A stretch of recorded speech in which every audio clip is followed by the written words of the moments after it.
মধ্যপ্রাচ্যের আকাশে উৎফুল্ল বারুদ আর আগুনের রেখা। মিসাইল ছুটে যাচ্ছে রাতের অন্ধকার চিরে। ড্রোনের গুঞ্জনে কেঁপে উঠছে সীমান্তগুলো। আতঙ্কে সমগ্র মধ্যপ্রাচ্য। এবার ইরান কি ভীষণ প্রতিশোধ পরায়ণ হয়ে উঠল? অন্যদিকে ইসরায়েল আর যুক্তরাষ্ট্র তাদের মতো করে ধ্বংসযজ্ঞ চালিয়ে যাচ্ছে। এই সংঘাত কেবল অস্ত্রের নয়, এটি আধিপত্যের, বিশ্বাসের, ইতিহাসের, প্রতিশোধের লড়াই। ইরান বলছে তারা প্রতিরোধের শক্তি, তারা তাদের অস্তিত্ব রক্ষায় দায়বদ্ধ।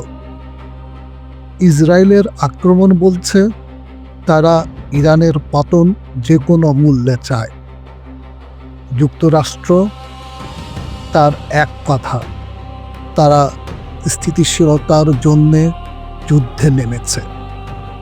কিন্তু বাস্তবতা, আগুনে পুড়ছে শহর, ভেঙে পড়ছে ঘর, কাঁদছে সাধারণ মানুষ। ইরান প্রতিশোধ দেওয়ার জন্যে মরিয়া হয়ে উঠেছে। দিন দিন পরিস্থিতি নিয়ন্ত্রণের বাইরে যাচ্ছে। দখলদারিত্বের নেশায় মত্ত ইসরায়েলের কি শেষ রক্ষা হবে?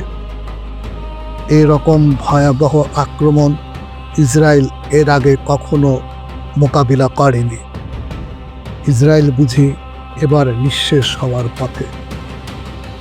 তেলের বাজার অস্থির, বিশ্ব অর্থনীতি কেঁপে উঠেছে। শরণার্থীর ঢল নামবে সীমান্ত পেরিয়ে, ছড়িয়ে যাবে সারা বিশ্বে।